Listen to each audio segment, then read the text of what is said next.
Grimm's Complete Fairy Tales, The Brothers Grimm, The Little Peasant. There was a certain village where no one lived but really rich peasants, and just one poor one, whom they called the Little Peasant. He had not even so much as a cow, and still less money to buy one, and yet he and his wife still did wish to have one. One day he said to her, "Say, I have a good thought. There is our friend the carpenter.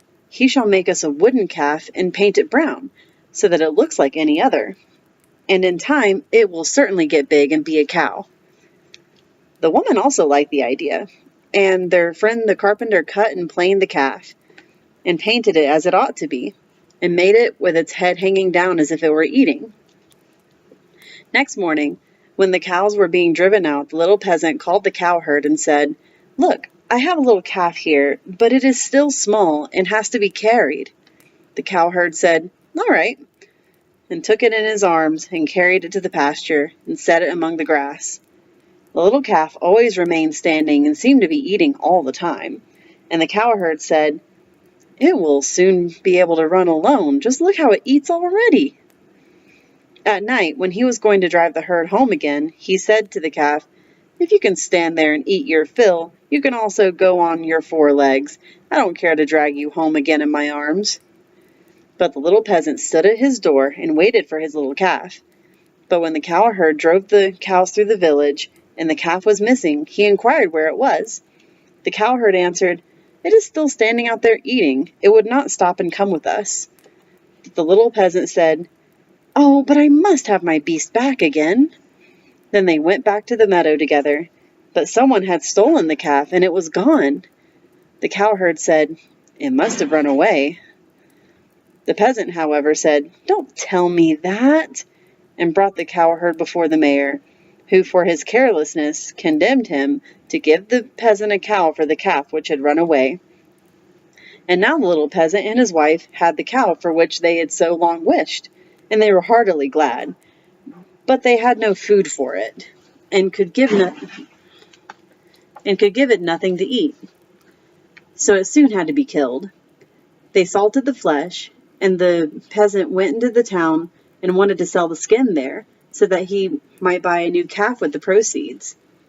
On the way, he passed by a mill, and there sat a raven with broken wings, and out of pity he took him and wrapped him in the skin. As, however, the weather grew so bad, and there was a storm of rain and wind, he could go no farther, and turned back to the mill and begged for shelter. The miller's wife was alone in the house, and said to the peasant, "Lay yourself on the straw there," and gave him a slice of bread with cheese on it. The peasant ate it, and lay down with his skin beside him, and the woman thought, "He is tired and has gone to sleep." In the meantime came the parson. The miller's wife received him well, and said, "My husband is out, so we will have a feast." The peasant listened, and when he heard about feasting, he was vexed that he had been forced to make do with a slice of bread and cheese. Then the woman served up 4 things, roast meat, salad, cakes, and wine. Just as they were about to sit down and eat, there was a knocking outside. The woman said, "Oh heavens, it is my husband." She quickly hid the roast meat inside the tiled stove, the wine under the pillow, the salad on the bed, and the cakes under it, and the parson in the cupboard in the entrance. Then she opened the door for her husband and said, "Thank heaven you are back again. There is such a storm, it looks as if the world were coming to an end." The miller saw the peasant lying on the straw and asked, "What is that fellow doing there?" "Ah," said the wife, "the poor knave came in the storm and rain and begged for shelter, so I gave him a bit of bread and cheese and showed him where the straw was." The man said, "I have no objection, but be quick and get me something to eat." The woman said, "But I have nothing but bread and cheese." "I am contented with anything," replied the husband. "So far as I am concerned, bread and cheese will do," and looked at the peasant and said, "Come and eat some more with me." The peasant did not require to be invited twice, but got up and ate. After this, the miller saw the skin in which the raven was wrapped, lying on the ground, and asked, "What have you there?" The peasant answered, I have a soothsayer inside it. Can he foretell anything to me? Said the miller. Why not? Answered the peasant. But he only says 4 things, and the 5th he keeps to himself. The miller was curious and said, Let him foretell something for once. Then the peasant pinched the raven's head so that he croaked and made a noise like kurr, kurr. The miller said, What did he say? The peasant answered, In the first place, he says that there's some wine hidden under the pillow.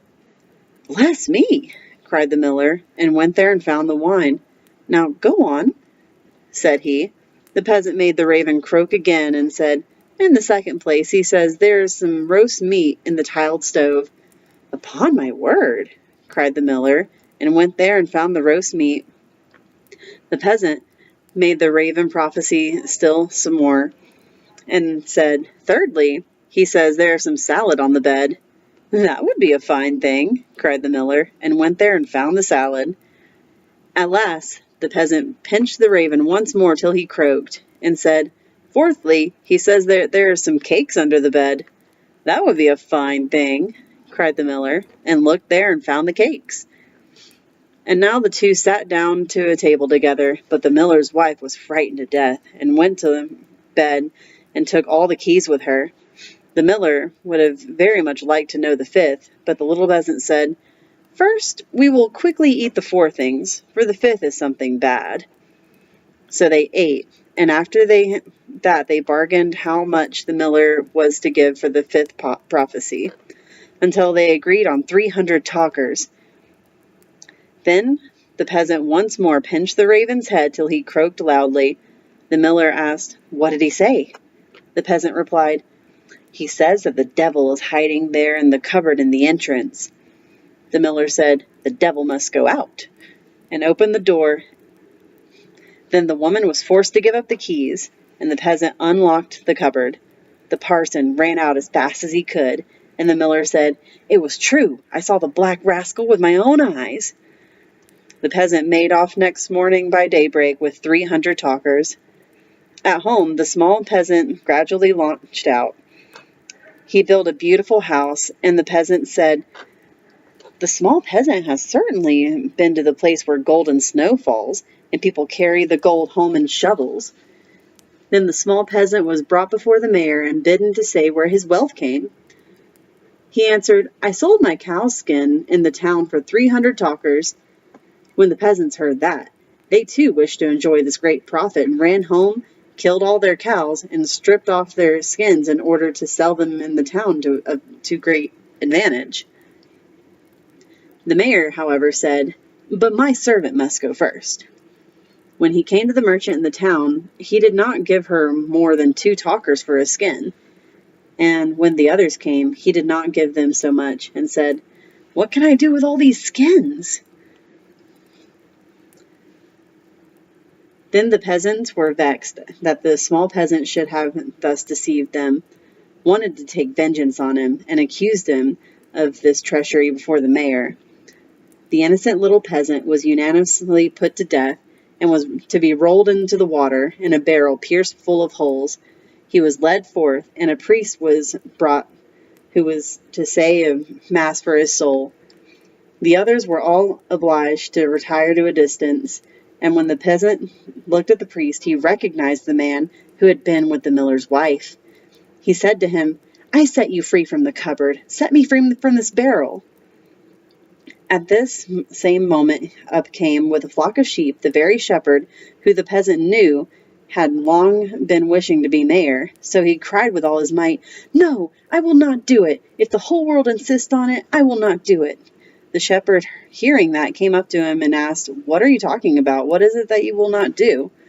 The peasant said, They want to make me mayor, if I will just put myself in this barrel, but I will not do it.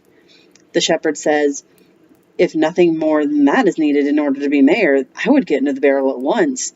The peasant said, If you will get in, you will be mayor. The shepherd was willing and got in, but the peasant shut the top down on him. Then he took the shepherd's flock for himself and drove it away. The parson went into the crowd and declared that the mass had been said. Then they came and rolled the barrel toward the water. When the barrel began to roll, the shepherd cried, "I am quite willing to be mayor." They believed that it was the peasant who was saying this, and answered, "That is what we intend. But first you shall go down below and look about you a little." And they rolled the barrel into the water. After that, the peasants went home, and as they were entering the village, the small peasant also quietly came, driving a flock of sheep and looking quite contented.